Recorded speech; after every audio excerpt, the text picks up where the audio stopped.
Hello friends, this is nursing education tutorial. और आज की वीडियो का जो हमारा टॉपिक है वो है फीमेल पेल्विस।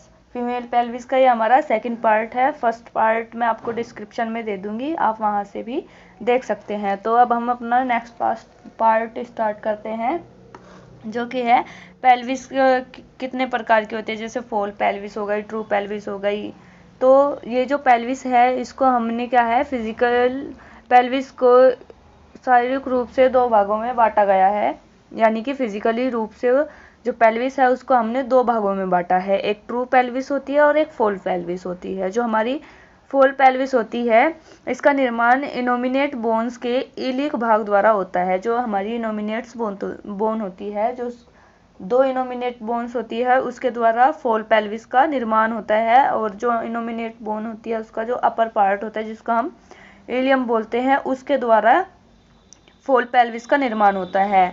यह ब्रिम से ऊपर का भाग होता है। जो हमारी ब्रिम होती है जिसको हम इनलेट भी कहते हैं, तो वो उससे ऊपर वाला भाग होता है।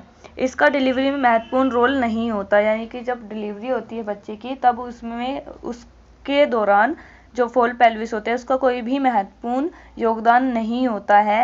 यह मात्र गर्भावस्था को उचित स्थान पर बनाए रखने में सहायता प्रदान करती है। यानी कि प्रेगनेंसी को उसकी या जो बेबी है उसको उसकी कंडीशन पर बनाए रखना, नॉर्मल अवस्था में बनाए रखना क्या है, उसका कार्य है। फॉल पेल्विस का ये कार्य होता है। नेक्स्ट है हमारा ट्रू पेल्विस। जो ट्रू पेल्विस होती है यह पेल्विस का ब्रिम से निचला हिस्सा होता है। जो हमारी ब्रिम होती है, ब्रिम को हम इनलेट भी कहते हैं, तो वो उससे नीचे का हिस्सा होता है। इसकी डिलीवरी में महत्वपूर्ण भूमिका होती है। जो हमारी ट्रू पेल्विस होती है वो डिलीवरी में क्या है, महत्वपूर्ण भूमिका निभाती है। यह एक गुहा यानी कि कैविटी का निर्माण करती है या एक कैनाल का निर्माण करती है जिससे होकर शिशु गुजरता है। यानी कि जो हमारा फीटस है उसके द्वारा वो वहाँ से एक्सपेल आउट होता है। इसकी अग्र सतह सिम्फाइसिस प्यूबिस है और पश्च सतह सैक्रम है। जो हमारी सिम्फाइसिस प्यूबिस है वो इसकी आगे वाली सतह है यानी कि एंटीरियर पोर्शन है, और जो पीछे की सतह है यानी कि पोस्टीरियर पोर्शन जो है वो है हमारा सैक्रम। सैक्रम क्या थी, जो वर्टिब्रा कॉलम है उसके नीचे वाला पोर्शन थी। उसके बाद जो हमारी ट्रू पेल्विस होती है उसको हमने तीन भागों में डिवाइड किया है। ठीक है, तो उसमें हमारा पहला आता है इनलेट, सेकंड आता है हमारा कैविटी एंड नेक्स्ट हमारा आता है आउटलेट। नेक्स्ट हमारा आता है इनलेट। इनलेट क्या होता है, इसको हम क्या कहते हैं, ब्रिम भी कहते हैं। इनलेट को क्या कहते हैं, ब्रिम कहते हैं।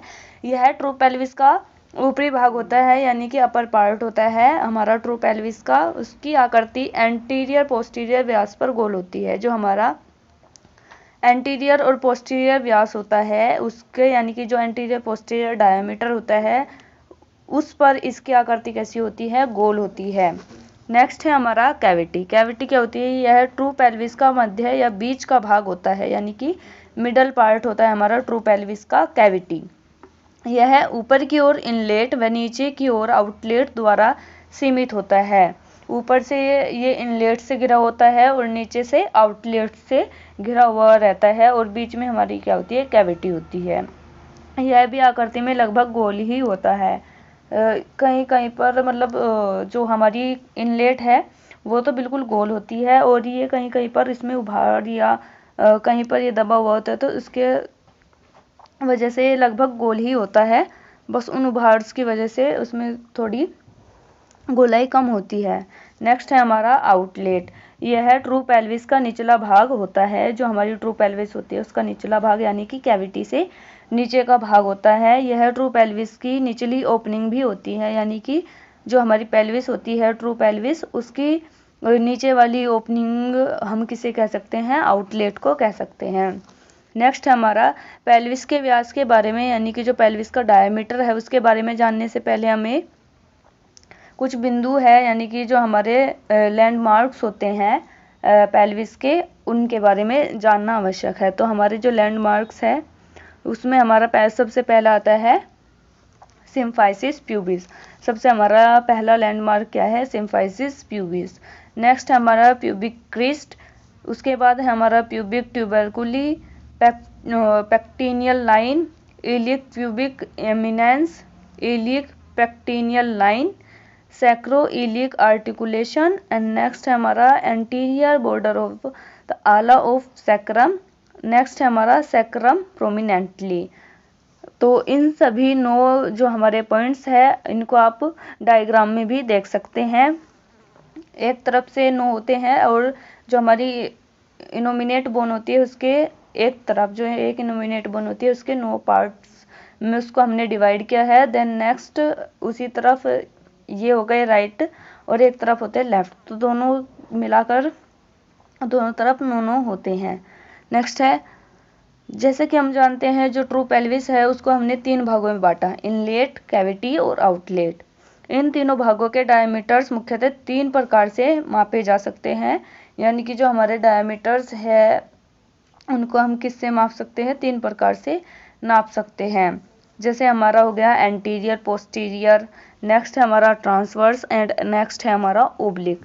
तो इनको इन 3 तरीकों से हम जो पेल्विस है उसके डायमीटर्स को नाप सकते हैं। तो ये हमारा किसका डायमीटर है, इनलेट का डायमीटर्स है, जिसमें हमारा सबसे पहला आता है anterior posterior diameter of inlet. तो जो हमारा नोवा बिंदु होता है जिसको जो क्या है सैक्रम प्रोमिनेंटली, उस सैक्रम प्रोमिनेंटली के मध्य बिंदु से प्रथम बिंदु यानी कि सिम्फाइसिस प्यूबिस की अग्र यानी कि आगे वाली और भीतरी सतह के मध्य की दूरी होती है, इसकी माप 11 सेंटीमीटर होती है। यानी कि जो हमारी सिम्फाइसिस प्यूबिस होती है जो हमारा नोवा पॉइंट होता है और जो हमारी सिम्फाइसिस प्यूबिस होती है जो हमारा पहला पॉइंट होता है, उन दोनों के बीच की दूरी को क्या कहते हैं, एंटीरियर पोस्टीरियर डायमीटर होता है वो इनलेट का और वो 11 सेंटीमीटर होता है। नेक्स्ट है हमारा ट्रांसवर्स। ट्रांसवर्स जो है ये है दोनों इलियक पेक्टिनियल लाइन यानी कि जो हमारा 6 पॉइंट होता है वहाँ के मध्य की दूरी होती है, इसकी माप 13 सेंटीमीटर होती है। ये क्या है, जो हमारी 6 पॉइंट है उन दोनों के जो बीच की दूरी है उसको क्या कहते हैं, वो क्या होता है ट्रांसवर्स डायमीटर होता है इनलेट का। नेक्स्ट है हमारा ओब्लिक।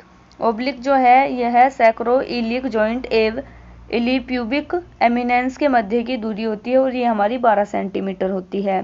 नेक्स्ट हमारा डायमीटर आता है कैविटी का। जो हमारा कैविटी का डायमीटर आता है उसमें हमारा सबसे पहला आता है एंटीरियर पोस्टीरियर डायमीटर। तो इसमें जो हमारा एंटीरियर पोस्टीरियर डायमीटर है इसमें सबसे पहला हमारा आता है सिम्फाइसिस प्यूबिस के मध्य बिंदु यानी कि जो हमारा सिम्फाइसिस प्यूबिस का मिड पॉइंट होता है वहाँ से सेकंड और थर्ड सैक्रल कशर को यानी कि जो हमारी सेकंड और थर्ड जो सैक्रम वर्टिब्रा है उसका जो हमारा जॉइंट है उनके बीच की दूरी को क्या कहते हैं, anterior posterior diameter of cavity, और इसकी माप कितनी होती है, 12 सेंटीमीटर होती है।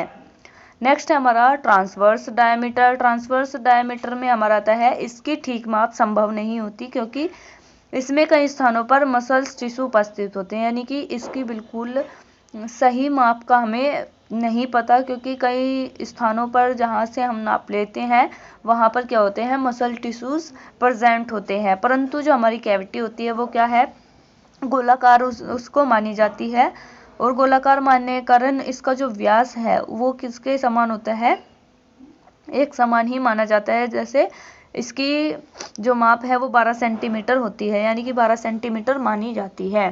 नेक्स्ट है हमारा ओब्लिक। ओब्लिक में हमारा आता है यह भी लगभग 12 सेंटीमीटर होती है। जो हमारी कैविटी है उसकी जो माप है वो 12 सेंटीमीटर ही मानी जाती है। नेक्स्ट है हमारा डायमीटर ऑफ आउटलेट। जो आउटलेट का डायमीटर है उसमें भी हमने 3 पार्ट्स में डिवाइड किया है, anterior posterior transverse and oblique.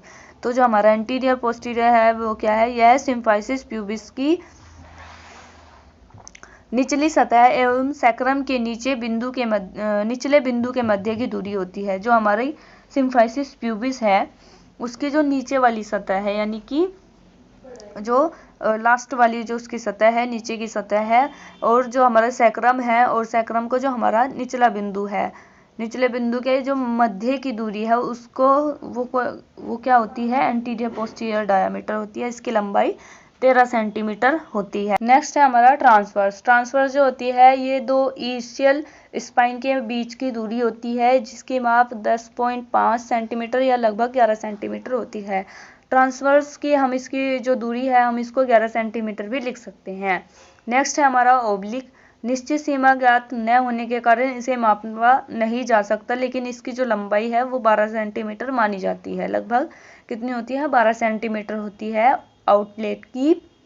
जो ओब्लिक डायमीटर होता है उसकी लंबाई हमारी कितनी होती है? 12 सेंटीमीटर होती है। यहाँ पर आप इसको देख सकते हैं, जैसे यहाँ पे हमने लिखा है इनलेट, कैविटी, आउटलेट। नेक्स्ट है हमारा एंटीरियर पोस्टीरियर डायमीटर पर इनलेट, कैविटी, आउटलेट की ट्रांसवर्स और ओब्लिक। आप इसको ऐसे भी याद कर सकते हैं और ये याद करना आपके लिए काफ़ी आसान भी होगा। नेक्स्ट है हमारा टाइप्स ऑफ पेल्विस। तो जो पेल्विस है वो 4 टाइप्स की होती है: gynecoid pelvis, android pelvis, anthropoid pelvis and platypelloid pelvis. तो इसमें हमारा सबसे पहले आता है गाइनोकॉइड पेल्विस। गाइनोकॉइड पेल्विस क्या होती है? इसको हम फीमेल पेल्विस भी कहते हैं गाइनोकॉइड पेल्विस को, क्योंकि यह चाइल्ड बियरिंग के लिए सबसे उपयुक्त और सबसे आदर्श पेल्विस मानी जाती है। तो यह चाइल्ड बियरिंग के लिए आदर्श पेल्विस होती है, यानी कि सबसे अच्छी पेल्विस जो चाइल्ड बियरिंग के लिए मानी जाती है वो हमारी गाइनोकॉइड पेल्विस होती है। इसमें राउंडेड ब्रिम एवं स्ट्रेट वॉल होती है। यह औसत लंबाई और स्वस्थ स्त्रियों में पाई जाती है। नेक्स्ट हमारी आती है एंड्रॉइड पेल्विस। जो एंड्रॉइड पेल्विस है उसको हम मेल पेल्विस भी कहते हैं। यह नाम इसे नर समान पेल्विस होने के कारण दिया गया है। इसका जो ब्रिम होता है हमारा एंड्रॉइड पेल्विस का, वो हमारा हार्ट शेप का होता है और जो उसकी हमारी सैक्रम होती है वो स्ट्रेट होती है। तो जो एंड्रॉइड पेल्विस है उसको हम मेल पेल्विस भी कहते हैं। जो इसके ब्रिम है, यानी कि जो हमारा इसका इनलेट वाला पोर्शन है वो हार्ट शेप का होता है और जो इसकी सैक्रम होती है वो भी स्ट्रेट होती है। गाइनोकॉइड की जो वॉल्स होती है वो भी स्ट्रेट होती है। नेक्स्ट हमारा एंथ्रोपॉइड पेल्विस। तो ये इसका ब्रिम जो होता है वो लॉन्ग ओवल शेप का होता है, यानी कि लंबा होता है और ओवल शेप का होता है। एंटीरियर पोस्टीरियर व्यास, यानी कि एंटीरियर पोस्टीरियर जो डायमीटर है वो ट्रांसफर डायमीटर से अधिक होता है, यानी कि जो हमारा एंटीरियर पोस्टीरियर डायमीटर है वो बड़ा होता है, ठीक है, ट्रांसफर्स डायमीटर्स के मुकाबले। यह लंबे कद एवं नैरो कंधे वाली स्त्रियों में पाया जाता है, यानी कि जो जिनका जो स्त्रियां है या जो फीमेल्स है जो लंबी होती है उनमें ये पाई जाती है, और जिनके कंधे नैरो होते हैं उन स्त्रियों में एंथ्रोपॉइड पेल्विस पाई जाती है। यह पेल्विस लेबर के दौरान किसी भी प्रकार की कोई डिफिकल्टी उत्पन्न नहीं करती, यानी कि कोई भी परेशानी नहीं होती है लेबर के दौरान। लेकिन फिर भी जो हमारी एंथ्रोपॉइड पेल्विस होती है वो चाइल्ड बियरिंग के लिए उपयुक्त नहीं मानी जाती है। सबसे उपयुक्त हमारी कौन सी होती है? गाइनोकॉइड पेल्विस होती है। नेक्स्ट है हमारा पैल्पिटॉइड पेल्विस। पैल्पिटॉइड पेल्विस जो है यह फ्लैट पेल्विस होता है। इसका जो ब्रीम की शेप है वो किडनी के आकार की होती है और इसका anterior posterior diameter transverse diameter की तुलना में कम होता है। जो हमारी पैल्पिटॉइड पेल्विस होती है वो क्या होती है? फ्लैट पेल्विस होती है। जो इसका हमारा ब्रिम है, यानी कि जो हमारा इनलेट का पोर्शन है उसकी शेप कैसी होती है? किडनी के शेप की होती है। Anterior posterior diameter transverse diameter के मुकाबले क्या होता है? छोटा होता है या कम होता है। तो ये हमारे 4 टाइप्स थे फीमेल पेल्विस के। पहला था हमारा गाइनोकॉइड, जिसको हम फीमेल पेल्विस भी कहते हैं और चाइल्ड बियरिंग के लिए सबसे उपयुक्त ये मानी जाती है। नेक्स्ट है हमारा एंड्रॉइड पेल्विस, इसको हम मेल पेल्विस भी कहते हैं और जो इसकी ब्रिम होते हैं वो हार्ट शेप का होता है। नेक्स्ट है हमारा एंथ्रोपॉइड पेल्विस, ये हमारी लॉन्ग ओवल शेप की होती है और जो इसका डायमीटर होता है एंटीरियर पोस्टीरियर वो ट्रांसवर्स डायमीटर्स के मुकाबले क्या होता है? बड़ा होता है या अधिक होता है। नेक्स्ट हमारा पैल्पिटॉइड पेल्विस, ये फ्लैट पेल्विस होती है और जिसकी ब्रिम का आकार होता है वो क्या होता है? किडनी के शेप का होता है।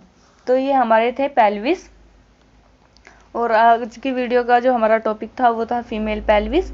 और अगर आपको ये वीडियो अच्छी लगे तो प्लीज़ इस वीडियो को लाइक करें, शेयर करें और चैनल को सब्सक्राइब करें। Thank you for watching.